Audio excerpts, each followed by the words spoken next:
10,000 কোটি টাকার প্রকল্প, তবুও ডুবে গেল চট্টগ্রাম। একদিকে হাজার হাজার কোটি টাকার ব্যয়ে নেওয়া উন্নয়ন প্রকল্প, আর অন্যদিকে একদিনের বৃষ্টিতেই চরম দুর্ভোগে নগরবাসী।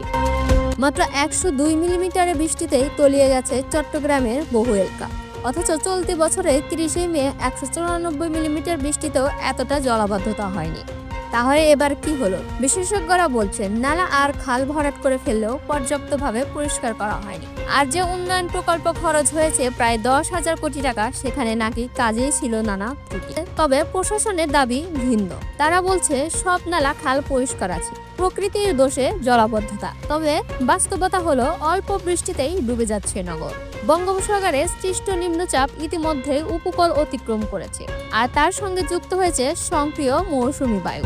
ফলে চট্টগ্রাম এখন চলছে মাঝারি থেকে ভারী বৃষ্টিপাত। বিশেষজ্ঞরা প্রশ্ন করছেন, এই দুর্ভোগের জন্য কে দায়ী? নগরবাসী, প্রকৃতি, নাকি সেই 10,000 কোটি টাকার উন্নয়ন প্রকল্প? আয়েশা সিদ্দিকা, ডিবিজি নিউজ।